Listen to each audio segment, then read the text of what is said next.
Westpac thinks house prices are going to jump by 20%, industrial property is set to boom, the cost of construction rises, and much more.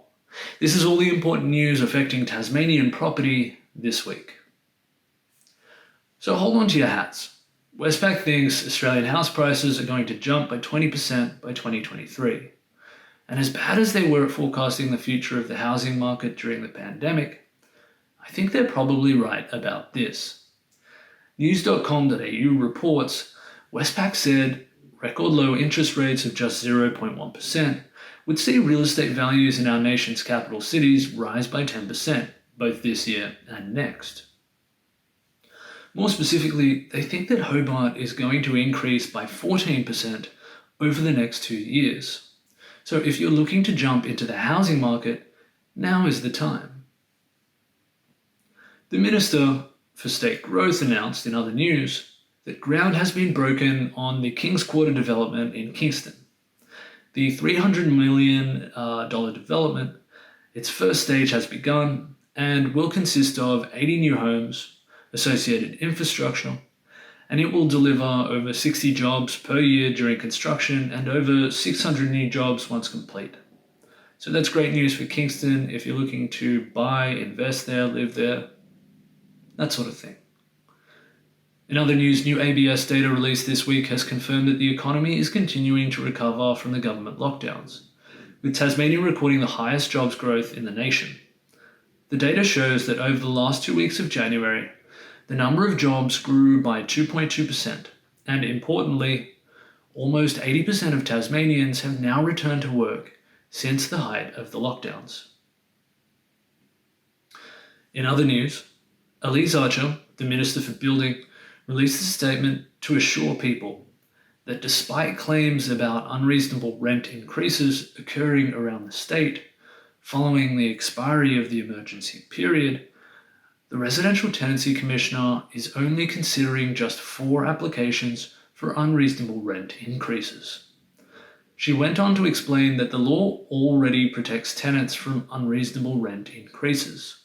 But if you're a tenant and you believe a rent increase is unreasonable, I would encourage you to apply to the Residential Tenancy Commissioner.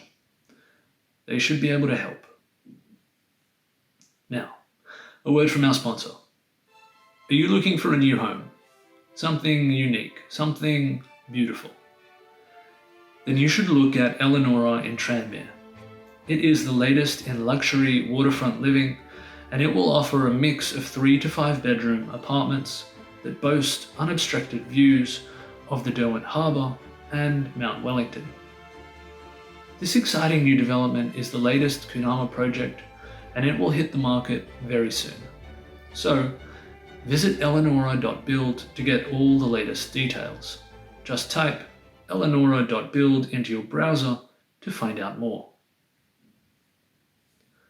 In other news, the Mercury reports that a plan to redevelop Glenorchy, Moona and Claremont's central precincts over the next 20 years is set to be approved by Glenorchy City Council. It means that the real estate in these areas are undergoing formal changes, and you should keep your eye out on the proposal. You never know how you might be able to contribute to the development of these key areas. Also this week, the AFR reports that industrial property is heading for $120 billion by 2025. That's a 20% increase in just 4 years from the current $96 billion of investment-grade assets.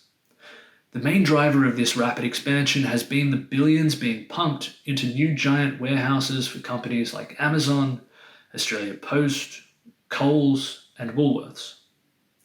JLL Research estimates that for every $1 billion increase in online sales, an additional 70,000 square meters of warehouse space is needed.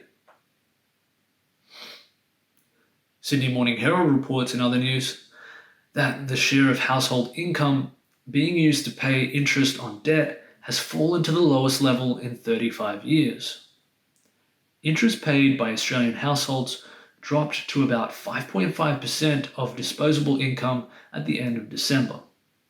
That compares to nearly 9% in mid-2019 and more than 13% in 2008. Household interest payments as a proportion of disposable income are at their lowest mark since the mid-1980s. In other news, CoreLogic reports that housing construction costs rose by 1% over the December quarter. While the previous quarter increased by only 0.6%, the final index for 2020 showed residential construction costs increased by 3.6% last year. Tim Lawless, Executive Director of Research at CoreLogic, says that the CHIP index was building momentum through the final quarter of 2020, in line with a surge in new residential house building activity. And that's it for this week. See you next time.